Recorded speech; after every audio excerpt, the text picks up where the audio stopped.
పొలిటికల్గా కొంత ఇన్ఫ్లుయెన్స్ అయితే జడ్జిమెంట్లు వస్తున్నాయి అన్న మాట ప్రజల్లో ఉంది. అది మనం ఎండార్స్ చేస్తామా ఎండార్స్ చేయమనేది తర్వాత విషయం, పబ్లిక్లో చర్చ. అట్లాంటిది పోలీస్ వ్యవస్థ ఎట్లా పనిచేస్తుందని అనుకుంటాం. So CID department Chandrababu Naidu కేసుల్ని మూసివేతలో ప్రధానమైన పాత్ర పోషిస్తుంది. అయితే టెక్నికల్గా మాట్లాడితే మీకు ఎస్సీ ఎస్టీ కేసెస్లో కానీ తర్వాత పోక్సో కేసెస్లో కానీ పోక్సో కేసెస్ చిన్నపిల్లల మీద జరిగే పోక్సో కేసెస్లో కానీ ప్రివెన్షన్ ఆఫ్ కరప్షన్లో కానీ ఈ 3 కేసెస్లో సార్ ఫస్ట్ ఫర్ ఎగ్జాంపుల్ ఇప్పుడు నేనున్నాను, ఒక ప్రభుత్వ అధికారి, మీరు నాకు వచ్చి ఒక పని చేయమని అడిగారు, ఒక కస్టమర్ మీరు, నేనేమన్నా నరసింహరావు 10,000 ఇస్తేనే నీకు నేను అప్రూవల్ ఇస్తాను లేకపోతే ఇవ్వను అన్నాను. సరే సార్ అని 10,000 రూపాయలు తీసుకొచ్చి నాకు ఇచ్చారు. అదే సందర్భంలో ఏసీబీ వాళ్ళు వచ్చి నన్ను పట్టుకున్నారు. ఇది ముందుగానే మీరు వాళ్ళ దగ్గరికి వెళ్ళారు, వాళ్ళ ద్వారా నన్ను ట్రాప్ చేయించారు, నన్ను వచ్చి పట్టుకున్నారు పోలీసులు. పట్టుకున్న సందర్భంలో నా మీద ఎఫ్ఐఆర్ కట్టారు. ప్రభుత్వ అధికారి లంచం అడగడం తప్పు కాబట్టి కట్టిన తర్వాత నెక్స్ట్ స్టెప్ ఏంటి అంటే, మీరు ఎవరైతే రిపోర్ట్ పెట్టారో మిమ్మల్ని మెజిస్ట్రేట్ దగ్గరికి తీసుకెళ్తారు. అది procedure. Okay, prevention of corruption కేసెస్లో అది ప్రొసీజరు. ఏ కేసెస్లో ప్రొసీజర్? అది ఎస్సీ ఎస్టీలో ప్రొసీజరు, పోక్సో కేసెస్లో ప్రొసీజరు, పీసీ కేసెస్లో ప్రొసీజరు. అందుకనే ప్రివెన్షన్ ఆఫ్ కరప్షన్ కేసెస్లో బెయిల్ ఇచ్చే ముందు జిల్లా జడ్జి అడిగేది ఏంటంటే, దీంట్లో మెజిస్ట్రేట్ దగ్గర 164 రికార్డ్ అయిందా లేదా అని అడుగుతారు. అది ప్రీ కండిషన్. అది ఆ రికార్డ్ అవ్వకుండా మీకు బెయిల్ ఇవ్వరు. ఓకే, 164 అంటే ట్యాంపర్ చేయలేని ఒక వాంగ్మూలం. సో పీసీ కేసెస్లో ప్రతి వెళ్ళిపోయి మిమ్మల్ని జడ్జి దగ్గరికి తీసుకెళ్తారు. మీరు రిపోర్ట్ ఇస్తారు, రిపోర్ట్ మీద ఎఫ్ఐఆర్ అయింది. ఎఫ్ఐఆర్ తర్వాత జరగాల్సిన ప్రొసీజర్ ఇది. రిమాండ్కి తీసుకెళ్లే ముందు జరగాల్సిన ప్రొసీజర్, రిమాండ్కి తీసుకెళ్లిన తర్వాత జరిగే ప్రొసీజర్. ఓకే, మిమ్మల్ని జడ్జి గారి దగ్గరికి తీసుకెళ్తారు, కన్సర్న్ మెజిస్ట్రేట్ దగ్గరికి తీసుకెళ్ళి మొత్తం మిమ్మల్ని ఎప్పుడు డబ్బులు అడిగాడు, ఎలా డబ్బులు అడిగాడు, ఏ సందర్భంలో డబ్బులు అడిగాడు, ఎంత డబ్బులు అడిగాడు, మీరు డబ్బులు ఎక్కడ డ్రా చేశారు, డబ్బులు ఎలా తీసుకెళ్ళి ఇచ్చారు, ఏసీబీ వాళ్ళ దగ్గరికి వెళ్ళి ఎప్పుడు వెళ్ళారు, ఏసీబీ వాళ్ళు ఎలా ట్రాప్ చేశారు, మొత్తం మీరు జడ్జి గారి దగ్గర చెప్పాలి. జడ్జి గారి దగ్గర చెప్పిన తర్వాత జడ్జి గారు స్టాంప్ వేసేసి రిపోర్ట్ పెట్టేసి ఏసీబీ వాళ్ళకి ఇచ్చేస్తాడు. ఈ ఏసీబీ వాళ్ళు దీన్ని తీసుకుని ఇంకా నెక్స్ట్ ఫర్దర్ ఇన్వెస్టిగేషన్ చేస్తారు. ఎందుకు పీసీ కేసెస్లో ఈ ప్రొసీజర్ మ్యాండేటరీ అంటే, రేపొద్దున ఈ కేసు విచారణకు వచ్చినప్పుడు నేను మీ దగ్గరకు వచ్చి నరసింహరావు 10,000 తీసుకున్నానని చెప్పి ఒక కేసు పెట్టించావు, ఇదిగో 1,00,000 రూపాయలు తీసుకో, నాకు వ్యతిరేకంగా సాక్ష్యం చెప్పు, నా పిల్లలు వెనకాల ఉన్నారు, నా భార్య అన్యాయం అయిపోద్ది, నాకు ఉద్యోగం పోద్ది, ఇదిగో 1,00,000 తీసుకో, 2 లక్షలు తీసుకో, కోర్టు దగ్గరకు వచ్చి నేను డబ్బులు తీసుకోలేదని చెప్పు అంటే 199 కేసెస్ మీరు సాక్ష్యంకి వచ్చినప్పుడు వచ్చి, సార్ నేను కేసే పెట్టలేదు, ఏసీబీ వాళ్ళ దగ్గరికి వెళ్ళలేదు, నేను అసలు కేసే పెట్టలేదు అని మెజిస్ట్రేట్ దగ్గర వాంగ్మూలం లేకపోతే చెబుతున్న సందర్భంలో కొత్తగా ఇంట్రడ్యూస్ అయిన ప్రొసీజర్ ఇది. ఓకే, పీసీ కేసెస్లో 164 is mandatory. Okay, Chandrababu Naidu కేసెస్లో ప్రతి కేసులో కూడా 164 చేయించారు. ఓకే, ఐఏఎస్ ఆఫీసర్ల చేత. ఏది కార్పొరేషన్, బెవరేజ్ కార్పొరేషన్ ఎండీలు ఎవరైతే కంప్లైంట్లు ఉన్నారో వాళ్ళ చేత ఎన్ని 100 కోట్ల రూపాయల అవినీతి జరిగిందనేది. ఈ మొత్తం ప్రొసీజర్ అంతా కూడా 164లో రికార్డ్ అయ్యి ఉంది. 164లో రికార్డ్ అయ్యి ఉన్న evidence is nothing but an evidence sir. రేపొద్దున కోర్టు ఈ ఎవిడెన్స్ చూసి శిక్ష చేయొచ్చు. ఓకే, జస్ట్ క్రాస్ ఎగ్జామినేషన్ మాత్రం అవకాశం ఇస్తారు, అంతే. ఈ కేసెస్లో ఇది జరిగిన తర్వాత రేపొద్దున విచారణ జరిగే సందర్భంలో ఈ వాసుదేవరెడ్డిని పిలిచి, ఏమండి మీరు ఏం చెప్తారు ఇప్పుడు అంటే, లేదమ్మా నేను తప్పు సాక్ష్యం చెప్పాను, అప్పుడు మ్యాజిస్ట్రేట్ గారి దగ్గర కూడా నా చేత బలవంతంగా సాక్ష్యం చెప్పించారని చెప్తే అది వేరు. ఓకే, అది రొటీన్ ప్రాసెస్లో నువ్వు తప్పు చెప్తే అది పెర్జరీ తీసుకుంటుంది నీ మీద. నువ్వు ఆ రోజు 164 చెప్పి ఈరోజు మళ్ళీ విచారణకు వచ్చినప్పుడు తప్పు సాక్ష్యం చెప్తున్నావు అని కోర్టు సీరియస్ అవుద్ది, లేదంటే నిన్ను జైలుకి పంపించవచ్చు, నీకేది కేసు కట్టచ్చు, అది వేరు. కానీ ఇప్పుడేం జరుగుతుందంటే చంద్రబాబు నాయుడు కేసెస్లో అసలు ఛార్జ్షీటే వేయకుండా ఎవరెవరైతే ఈ పోలీసులు చేసిన సిబిఐసిఐడిలో అబద్ధాలు డబ్బులు తీసుకున్నారు అని అభియోగాలు ఉన్నాయి, అవన్నీ ఏమీ లేవండి, తూచి ₹1 కూడా ప్రూవ్ కాలేదని ఈ కేసును క్లోజ్ చేయమని సిఐడి వాళ్ళు కోర్టులో పిటిషన్ వేశారు. ఈ పిటిషన్ వేసిన తర్వాత నెక్స్ట్ ప్రొసీజర్ ఏంటి, ఎవరైతే కంప్లైంట్ ఇచ్చారో ఆ కంప్లైంట్ ఇచ్చిన వ్యక్తిని కోర్టు పిలవాలి. వాసుదేవరెడ్డిని పిలిచింది లెక్కర్ కుంభకోణం. అయ్యా బాబు వాసుదేవరెడ్డి ఏంటి నువ్వు వాళ్ళు పోలీసులు ఏం సాక్ష్యం లేదంటున్నావు, క్లోజ్ చేసేయచ్చు అంటే అబ్బాయి క్లోజ్ చేసేయండి అమ్మా, మీకు దండం పెడతాను, అసలు దీంట్లో ఏమి సాక్ష్యం లేవు, ఒక్క రూపాయి కూడా రాష్ట్రానికి అవినీతి జరగలేదు, క్లోజ్ చేసేయమన్నాడు. మరి నువ్వు ఇచ్చిన 164 స్టేట్మెంట్ ఏంటి? మ్యాజిస్ట్రేట్ దగ్గర ఇచ్చిన 164 చూడొద్దా ఏసీబీ కోర్టు? చూడాలి దాన్ని బేస్ చేసుకుని అవసరమైతే వాసుదేవరెడ్డి మళ్ళీ విచారించాలి, జైలుకి పంపించాలి, ప్రొసీజర్ కదా. విచారించాలి, జైలుకి పంపించాలనేది సెకండ్ ప్రొసీజర్. అసలు ఇప్పుడు వాసుదేవరెడ్డి ఇచ్చే స్టేట్మెంట్ కి వ్యాలిడిటీ లేదు, because he has given 164 statement earlier. ఇప్పుడు మారుస్తారనే కదా 164 స్టేట్మెంట్ పెట్టింది. సో ఈ సందర్భంలో అసలు ఆయన మాటకి వాల్యూ లేనే లేదు. దాన్ని బేస్ చేసుకుని ఎలా మరి ఏసీబీ కోర్టు క్లోజ్ చేసింది. అండ్ యాంపిల్ ఆఫ్ ఎవిడెన్స్ ఉంది, స్టేట్మెంట్ ఆఫ్ రికార్డ్స్ ఉన్నాయి, సీజ్ చేసిన అమౌంట్ ఉంది. అవును కదా. ఇవన్నీ ఉండగా ఎలా క్లోజ్ చేస్తారు? It's my point. రేపొద్దున చంద్రబాబు నాయుడు కేసెస్లో అండ్ రెండో వ్యాలిడ్ పాయింట్, చంద్రబాబు నాయుడు అవినీతి జరిగింది అని చెప్పిన సందర్భంలో ముఖ్యమంత్రి, పోనీ కేసు పెట్టిన సందర్భంలో కూడా ఎమ్మెల్యే, ప్రతిపక్ష నేత, ఇప్పుడు ఒక ముఖ్యమంత్రి. మరి ఈ కేసెస్ క్లోజింగ్ కానీ ట్రయల్ కానీ విచారణ కానీ ఎక్కడ జరగాలి? ప్రజాప్రతినిధుల కోర్టులో జరగాలి కదా. మరి ప్రజాప్రతినిధుల కోర్టులో కాకుండా ఏసీబీ కోర్టులో ఎందుకు జరిపిస్తున్నారు ట్రయల్? సో ఏసీబీ కోర్టులో ఒకవేళ ఫైనల్ రిపోర్ట్ వేస్తే అయ్యా నాకు సంబంధం లేదు, మీరు ప్రజాప్రతినిధి కోర్టుకు వెళ్ళండి అని ఏసీబీ కోర్టు చెప్పాలి కదా. ఎందుకు చెప్పలేదు? సో సుప్రీంకోర్టు ఇచ్చిన జడ్జిమెంట్ని వైలేట్ చేశారు, లీగల్ ప్రిన్సిపల్స్ని వైలేట్ చేశారు.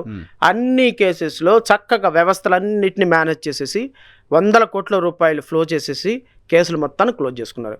ఈ కేసులో ప్రతి కేసుని నేను రాష్ట్ర ప్రజలకి ఖచ్చితంగా ఒక లీగల్ పర్సన్గా, ఒక పొలిటికల్ పార్టీ అధ్యక్షుడిగా నేను ఈ ఇల్లీగల్ క్లోజింగ్ ఆఫ్ కేసెస్ మీద మా పార్టీ పోరాటం చేయబోతుంది.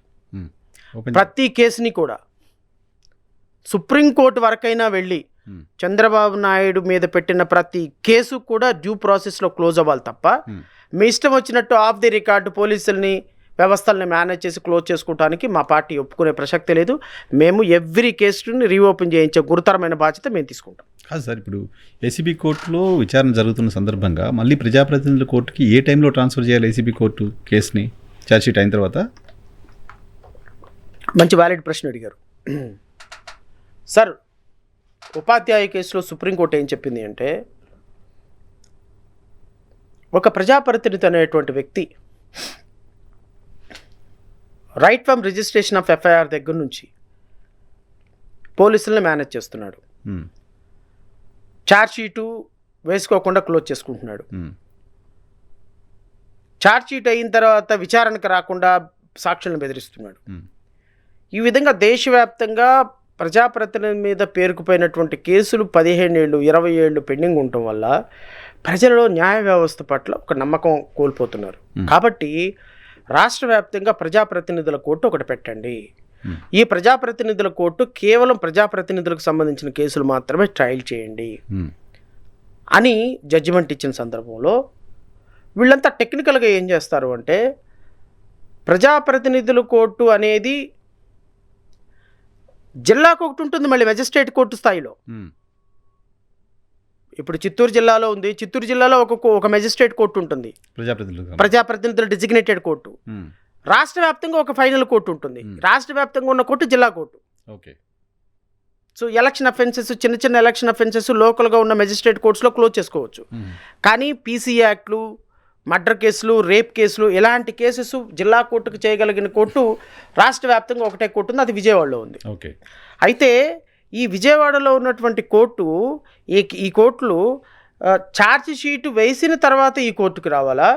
Charge sheet for example Chandrababu Naidu case ఉంది, చంద్రబాబు నాయుడు కేసు అమరావతిలో సిఐడి పోలీసులు కేసు పెట్టారు. అమరావతిలో కేసు పెట్టుకున్న పీసీ యాక్ట్ ఉంది కాబట్టి ఏసీబీ కోర్టు విజయవాడకు తీసుకొచ్చారు. నా వాదన ఏంటి అంటే, చంద్రబాబు నాయుడు మీద కేసు పెట్టిన మరుక్షణమే ఈ కేసు ప్రజాప్రతినిధుల కోర్టుకు రావాలి. Right from registration of crime దగ్గర నుంచి రావాలి. ఎందుకు అంటే రిజిస్ట్రేషన్ ఆఫ్ క్రైమ్ అనేది జరిగిన దగ్గర నుంచి ప్రజాప్రతినిధి మీద ఈ కోర్టుకు జ్యూరిస్డిక్షన్ వస్తుంది. ప్రజాప్రతినిధుల కేసు కోర్టు ప్రజాప్రతినిధుల కోర్టుకి జ్యూరిస్డిక్షన్ వస్తుంది. ఈ ప్రజాప్రతినిధుల కోర్టు ట్రయల్ జరపకుండా, ప్రజాప్రతినిధుల కోర్టులో బెయిల్ ప్రొసీజర్ ఇంకో ప్రొసీజర్ జరగకుండా కన్వీనియంట్ కోసం ఆ లోకల్ కోర్టుకి పంపిస్తున్నారు. ఓకే, లోకల్ కోర్టు కోసం పంపిస్తున్నారు. లోకల్ కోర్టుకి పంపించాలా వద్దా అనేది మళ్ళీ ఇది ఒక లీగల్ డిబేట్. విజయవాడలో ఉన్న ఏసీబీ కోర్టుకు వస్తుందా, స్పెషల్ కోర్టుకు పర్మిషన్ వస్తుందా? విజయవాడలో ఉన్న ఏసీబీ కోర్టు ఏమో 1988 యాక్ట్ ద్వారా ఏర్పాటు కాబడింది. స్పెషల్ ప్రజాప్రతినిధుల కోర్టు 2017 సుప్రీంకోర్టు జడ్జిమెంట్ ద్వారా ఏర్పాటు కాబడింది.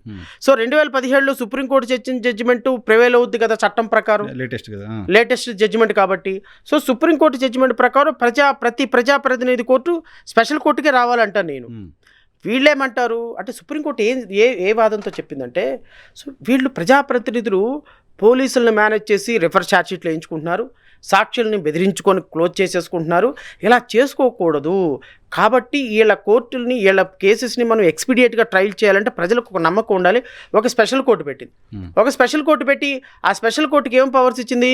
ఏ కేసు క్లోజ్ చేయడానికి లేదు, పబ్లిక్ ప్రాసిక్యూటర్లు విత్డ్రా చేయడానికి లేదు, ఎప్పుడు ఎక్స్పీడియట్గా ట్రయల్ చేయండి, మేము ఇష్టం వచ్చినట్టు సాక్షులు విచారణ సంవత్సరాల పాటు చేస్తారంటే కుదరదు, డే టు డే ఎందుకు వాయిదా ఇస్తున్నాం చెప్పాలని కొన్ని కండిషన్స్ పెట్టింది. మరి సుప్రీంకోర్టు జడ్జిమెంట్ని వైలేట్ చేసే కదా ఈరోజు ఏసీబీ కోర్టు క్లోజ్ చేసింది. ఏసీబీ కోర్టులో ఫైనల్ రిపోర్ట్ వేసినప్పుడు ఏసీబీ కోర్టు ఏం చెప్పాలి? నేను ప్రొసీజర్ చేయటం వరకు నా కోర్టు కాంపిటెన్సీ ఉంది. ఒకవేళ ఉంటే అది కూడా నేనైతే అది కూడా యాక్సెప్ట్ చేయను. ఒకవేళ ఉంటే టెక్నికల్గా కొద్దో గొప్ప నేను చేసుకోవడానికి ఉంటుంది. మీరు నా దగ్గర ఫైనల్ రిపోర్ట్ వేశారు కాబట్టి ఆయన ప్రజాప్రతినిధి కాబట్టి నాకు సంబంధం లేదయ్యా, మీరు స్పెషల్ కోర్టులో డిజిగ్నేషన్ కోర్టులో వేసుకోండి, ఆ కోర్టు మాత్రమే ఈయన కేసు క్లోజ్ చేయాలా ఉంచాలా చెప్పాల్సిన స్థాయి ఉంటుంది. నాకైతే ఆ డిజిగ్నేషన్ ఆ సుప్రీంకోర్టు జడ్జిమెంట్ ప్రకారం నాకు ఆ స్థాయి లేదని చెప్పాలి కదా. ఎందుకు చేయలేదు? This is my second point. So tomorrow I'm going to hit the case in 2 aspects. Number 1, 164 statement ఉండగా how you close the case. Number 2, without jurisdiction ACB court entertain the application. These 2 aspects I'm going to hit.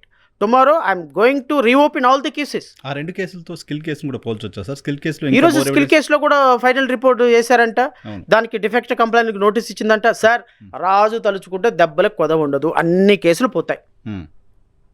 Chandrababu నాయుడికి 2029లో మళ్ళీ ఇదే Rajahmundry central జైల్లో ఉండే యోగం పట్టింది. అన్ని కేసులు రీఓపెన్ అవుతాయి. 100కి 200% చెప్తున్నా. ఏ ఒక్క కేసు పోనిచ్చే ప్రసక్తే లేదు. చంద్రబాబు నాయుడు గారు ఆయన చుట్టూ ఉన్న టీము లీగల్గా చాలా రిచ్గా ఉంటారు, లీగల్ రిచ్ అని చెప్తారు. సిద్ధార్థ లుధ్రా అంటే ఒక పెద్ద లాయర్స్ని పెట్టుకుంటారు. జ్యుడిషియరీలో చాలా క్లోజెస్ట్ పర్సన్స్ టాప్ పొజిషన్లో ఉన్న వాళ్ళు ఆయనతో ఉన్నారు. వాళ్ళకి తెలియదా ఈ కేసులు మళ్ళీ రీఓపెన్ అవుతాయని? అంత ఈజీగా వేగ్గా కేసులు కొట్టేసుకుంటారా? తెలుగులో ఒక సామెత ఉంది నరసింహరావు గారు, మన టైం బాగాపోతే తాడే పావై కొరుస్తుందంట. అధికారం ఉన్నంత వరకే 53 రోజులు ఎట్లా ఉన్నారు మరి? అంత ఉండి 53 రోజులు ఎట్టున్నారంటారా? 53 రోజులు ఎలా ఉన్నారు? సిద్ధార్థ లూథ్రాలు, అమిత్ మల్హోత్రాలు ఆడున్నారు 53 రోజులు. మీ టైం బాగుంటుంది 2029లో. అంత టైం మీది కాదు కదా. 2029 time will change. Every dog will get a day. కానీ దీంట్లో ఈ స్కిల్ డెవలప్మెంట్కి సంబంధించిన కేసులో జిఎస్టీ ఇంటెలిజెన్స్ కేసు నమోదు చేసింది, ఈడీ ఇన్వాల్వ్ అయింది, ఇన్ని ఉన్నాయి కదా. ACB court just like that కొట్టేయచ్చు ఆ కేసుని.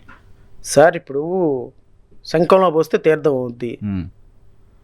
ఏసీబీ కోర్టు శంఖంలో పోస్తుంది. అది తీర్థమా కాదా అనేది డిసైడ్ చేద్దాం. నా దగ్గర ఒక ఇన్ఫర్మేషన్ ఉంది, బహుశా నేను కూడా నా ఛానల్లో వీడియో పెట్టాను. చంద్రబాబు నాయుడు గారి పైన కొట్టేసిన 2 కేసులకు సంబంధించిన తీర్పు కాపీలని ఎందుకు రహస్యంగా ఉంచుతోంది కోర్టు? బయట ఉన్నాయా? మీకేమైనా నాలెడ్జ్ ఉందా? ఉన్నాయా బయట? అయ్యో భలేవాడు, ఆ తీర్పు కాపీలు మన కేసులో కోర్టు వేసే ఏసీబీ కోర్టులో కేసు వేశాను. I think 22nd elaborate arguments were advanced before ACB court by me. 1.5 hours అనర్గళంగా ఆర్గ్యూ చేశాను. I cited many judgments why third party is entitled to get the certified copies అని. Judicial principles అండి, accountability, transparency is the main pillars of judiciary. నేనేమంటానంటే ACB court judge గారు, ACB court అనేది case close చేసింది. నేను I don't want to comment on this. By right or wrong court has taken a decision. ఏమని? 3,500 కోట్ల రూపాయలు, 350 కోట్ల రూపాయలు, 15,000 కోట్ల రూపాయలు, 2,600 కోట్ల రూపాయలు, ఇట్లా 1,000 కోట్ల రూపాయల కుంభకోణం ఉన్న కేసెస్లో 164 స్టేట్మెంట్ ఉన్నా, యాంపిల్ ఎవిడెన్స్ ఉన్నా, విట్నెసెస్ ఉన్నా, ఎగ్జామినేషన్ ఆఫ్ పాసిబిలిటీస్ ఉన్నా, ప్రైమా ఫేసి ఎవిడెన్స్ ఉన్నా. ప్రైమా ఫేసి ఎవిడెన్స్ లేకపోతే 53 రోజులు ఎట్టున్నాడండి జైల్లో చంద్రబాబు నాయుడు. సెంట్రల్ జిఎస్టీ పెట్టిన ఆ రోజు చేసింది కూడా అదే సిఐడిగా. అంటే ఇప్పుడు ప్రభుత్వం మారితే సిఐడి కూడా మారిపోద్దా? మారింది. ప్రభుత్వం మారితే రూల్ ఆఫ్ లా మారిపోద్దా? వ్యవస్థలు. ప్రభుత్వం మారితే సెక్షన్ మారిపోతాయా? ప్రభుత్వం మారితే ఎవిడెన్స్ మారిపోద్దా? ప్రభుత్వం మారితే పేపర్లు మారిపోతాయా? ప్రభుత్వం మారితే ఐపీసీ మారిపోతుందా? ప్రభుత్వం మారితే సిఆర్పిసి మారుతుందా? ప్రభుత్వం మారితే ఏపీసీఐడి ప్రొసీజర్ మారుతుందా? ఆ రోజు వేసిన సిఐడి ఆఫీసరు 53 రోజులకు రిమాండ్ ఇవ్వమని ఎలా ఆర్గ్యూ చేశాడు? 53 రోజులు చంద్రబాబు నాయుడు గారు ఎలా రిమాండ్లో ఉన్నాడు? 800 కోట్ల రూపాయలు రికవరీ చేసామని ఆ రోజు ఛార్జ్షీట్లో చూపించారు. మరి ఇప్పటికిప్పుడు ఎందుకు మారిపోయింది సిఐడి వెర్షను? సో ఇన్ని వేల కోట్ల రూపాయల ఆధారాలు ఉన్నప్పటికీ కూడా right or wrong CID court has taken a decision. I don't want to comment on the CID court decision and నేనేదో దానికి మెలైన్ చేయాలనే ప్రయత్నం కూడా చేయను. ఆనరబుల్ జడ్జి గారు ఆయనకున్న పరిధిలో ఆయన ఒక డెసిషన్ తీసుకున్నారు. ఈ డెసిషన్ రైట్ ఆర్ రాంగ్ అని ఎగ్జామిన్ చేయాల్సింది హైయర్ కోర్ట్స్. హైయర్ కోర్ట్స్కి ఎవరు తీసుకెళ్ళాలి? ఎవరైనా తీసుకెళ్ళొచ్చు. ఎవరైనా తీసుకెళ్ళాలి? చంద్రబాబు నాయుడు మీద కేసు క్లోజ్ చేశారు. పైకి వెళ్ళాల్సింది ఎవరు? ప్రాసిక్యూషన్. విక్టిమ్ ఎవరు? మాజీ ఐఏఎస్ ఆఫీసరు. ఆయన తీసుకెళ్ళటంలా ప్రాసిక్యూషన్ వాళ్ళే ఫైల్ చేశారు పిటిషను. సో ఇప్పుడు హైయర్ కోర్టులకు ఎవరు తీసుకెళ్ళాలి? Any prudent man who is having concern over the society can take call. Crime against society కదా. బికాస్ పబ్లిక్ ఇప్పుడు నేను ఈ వాటర్ బాటిల్ కొన్నానండి, ఎంత కడుతున్నాను? 2 రూపాయలు వాటర్ 20 రూపాయలు వాటర్ బాటిల్, 2 రూపాయలు గవర్నమెంట్కి ట్యాక్స్ వెళ్తుందా? ఈ 2 రూపాయలు నేను కట్టే 2 రూపాయలు, మీరు కట్టే 2 రూపాయలు, ఇట్ట ఇప్పుడు నేను విజయవాడ నుంచి హైదరాబాద్ వచ్చా, 2 కార్లు వచ్చా, 10,000 పెట్రోల్ అయింది. 10,000 రూపాయలు పెట్రోల్ కొడుచుకుని వచ్చా. 10,000 రూపాయలు రాష్ట్ర ప్రభుత్వానికి ఎంత వెళ్తుంది? 4,000 వెళ్తుంది కదా. మరి రాష్ట్ర ప్రభుత్వాన్ని నేను పోషిస్తున్నట్టేగా. ఆ 4,000లో అట్లా రాష్ట్రంలో పెట్టే ప్రతి ఒక్క పౌరుడు కట్టే డబ్బుల్లో నుంచి నువ్వు 5,000 కోట్ల రూపాయలు అన్యాయం చేసావని చీఫ్ మినిస్టర్ మీద ఎలిగేషన్ ఉంది. మరి every public is consider as a victim కదా. నేను అదే చెప్పా ఏసీబీ కోర్టులో, sir crime is basically considered against the society. So every individual is a victim. So you can't define the victim that only is aggrieved. Yes, when a chief minister was alleged to misappropriated around 3,500 crores, every public is a victim. So therefore నేను certified copies అడిగినప్పుడు మీరు ఇవ్వాలి కదా, తీర్పు దాచిపెట్టాల్సిన అవసరం ఏంటి court? So నేను కోర్టును కూడా కోరింది ఏంటంటే accountability and transparency is the main pillars of judiciary. Judiciary order pass చేసింది. ఆనరబుల్ జడ్జి గారు రైట్ ఆర్ రాంగ్ ఒక ఆర్డర్ పాస్ చేశారు. ఆర్డర్ని బయట పెట్టండి. అంతే కదా. మీరు రాసిన ఆర్డర్ ఇన్ అకార్డెన్స్ విత్ ఇలా ఉంది అనుకుంటే ఆగిపోతాము. లేదు దెర్ ఇస్ ఎ ఇర్రెగ్యులారిటీ అనుకుంటే హైర్ కోర్టుకి వెళ్తాము. హైర్ కోర్టుకి వెళ్ళే అవకాశం కూడా ఇవ్వకుండా ఎన్నాళ్ళు దాచిపెడతారు? దాచిపెట్టకూడదు కదా డెమోక్రసీలో. దాచిపెడితే ఏం ఇంప్రెషన్ వెళ్తుంది? సంథింగ్ ఫిషీ అనిపిస్తుంది. ప్రజలకు ఏ విధమైన ఇంప్రెషన్ ఇవ్వాలనుకుంటున్నారు? So there is something fishy అని కదా. సో అలాంటి ఇంప్రెషన్స్ ఇవ్వకుండా సర్టిఫికేట్ కాపీస్ ఇవ్వండి అని అడిగాను. కోర్టు జడ్జిమెంట్ రిజర్వ్లో ఉంది. We have to see how the ACB court will act. చివరిగా 3,500 కోట్ల రూపాయల లిక్కర్ డబ్బుల్ని జనాలకు పంచారు అనే దానిపైన మీ పార్టీ ఒక కేసు వేసినట్టుంది. సో దాంట్లో కూడా ప్రభుత్వమా లేకపోతే ఎలక్షన్ కమిషనో ఇరుక్కున్నట్టు కనపడుతుంది. ఏంటి దానికి సంబంధించిన స్టేటస్ ఎలా ఉండబోతోంది? I'm also eagerly waiting Narasimharao గారు. యాక్చువల్లీ అది maybe tomorrow or Monday it's going to be listed once again. ఈ కేసులో కూడా నేను అనుకోవటం election commission will conduct enquiry. చూడాలి. ఇప్పుడు సిట్ ఏమో 3,500 కోట్ల రూపాయలు ఎలక్షన్లో ఖర్చు పెట్టారు అంటారు, జనరల్ ఎలక్షన్లో ఖర్చు పెట్టారంట. ఒక ఎంపీ 80-90 లక్షలు, ఒక ఎమ్మెల్యే 40 లక్షలు మాత్రమే ఖర్చు పెట్టాల్సిన చోట ఓవరాల్గా పుట్ టుగెదర్ 600 కోట్ల రూపాయలు అవుతున్నాయి. మరి 3,500 కోట్ల రూపాయలు ఎక్కడ ఖర్చు పెట్టారు? నిజంగా ఒకవేళ ఖర్చు పెట్టే ఉంటే ఏది సిట్ చెప్పినట్టుగా ఎక్కడ ఖర్చు పెట్టారు, ఎవరు ఖర్చు పెట్టారు, ఎవరు కల్ప్రిట్స్ అనేది election commission of India enquiry చేయాలి. ఎంక్వైరీ చేసి నా డిమాండ్ ఏంటి అంటే 3,500 కోట్ల రూపాయల ఫ్లో అయినటువంటి ఎలక్షన్ క్యాన్సిల్ చేయాలి. అంతే కదా. ఎలక్షన్లో అన్ని డబ్బులు వెళ్తే క్యాన్సిల్ అవ్వాల్సిందే కదా. క్యాన్సిల్ చేయాలి. లేదు సిట్ ప్రకారమే, సిట్ చెప్తుంది అబద్ధం, మేము ఏ విధంగానూ ఎలక్షన్లో డబ్బులు ఖర్చు పెట్టలేదు, సిట్ చెప్తుంది అబద్ధం అంటే ఆ ఫైండింగ్ అని ఇవ్వాలి. ఏదో ఒకటి చెప్పాలి కదా. అల్టిమేట్గా election commission is answerable party. అయితే ఎలక్షన్ కమిషన్ కరెక్ట్ లేకపోతే SIT correct? Both both correct సాధ్యం కాదు. both are not correct at one point of time.